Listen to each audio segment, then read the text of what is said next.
We welcome you, month we all adore. We pray for happiness. Ngayon, kahalagaan ng pag-aayuno. Ang pag-aayuno, napakahalaga.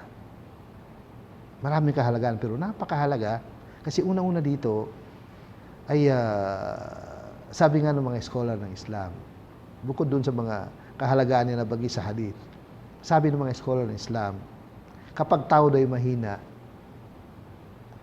at nagpakatuwid, mas madali. Kasi mahina ka kasi, di ka kumakain eh. Mas madaling gumawa ng mabuti, mas madaling magpakatuwid, mas madaling lumayo sa mga kasalanan kapag ang tao mahina. Kaya ibig sabihin nun, yung hindi mo yung pagkain, hindi ka inom, sa loob ng, sabihin natin, ilang oras ba? 13, 14, 15? Maaaring dito sa Saudi Arabia, kapag mahaba ang araw, umabot ng 15 hours. Mula 13 hanggang 15 yun eh. Okay.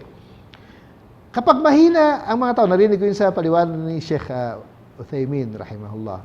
Sabi na kapag mahina daw ang tao na nagpapakatuwid, mas madali siya magpakatuwid kapag siya mahina. Mahina yung katawan ba? Mahina yung dahil sa hindi nga kumakain. Kaya una, ibig sabihin nun, nagiging madali sa atin ang pagsagawa ng mabuti dahil sa pag-ayuno na yun, naging madali. Bukod doon, yung mga biyaya at mga mabubuting bagay, mga ibig sabihin, yung mga awat, biyaya, pagmamahal, kasamang pagbaba ng mga anghel na ipinapadala ng Allah SWT sa atin dito sa daigdig, ay nagiging madali yung pag-ayuno. Kaya yun ang ano, bukod doon, ay sinabi ng Allah sa Hadith Qudsi, o nabanggit sa Hadith Qudsi, sabi niya, kullu amal ibn Adama lahu, tuda'af lahu hasanatu ila ashrati amthaliha ila 700 dhi'af. O kama qala sallallahu alaihi wasallam. Sabi na bawat gawain niya ng lahi ni Adan ay ibinibigay kaagad, nilalaan kaagad sa kanya ang kanyang gantimpala mula 10, sabihin, ang isang hasana, ay isang gawain mabuti ay 10 hasana, hanggang 700 ila 700 dhi'af. Hanggang 700. Ibig sabihin, ganun pinapalaki ng Allah Subhanahu wa Ta'ala ang gantimpala ng bawat gumagawa ng kabutihan sa mga mananampalataya.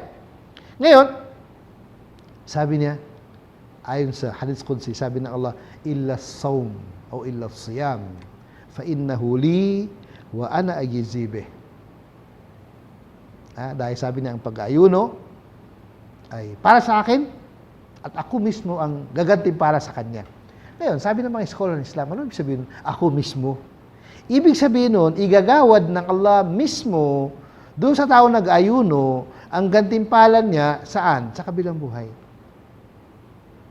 Isipin mo na lang, hindi natin hinahambing Allah Subhanahu wa Ta'ala. Ginawaran ka ng gantimpala ng nagbigay sa'yo ay hari. Let them soar, let them soar.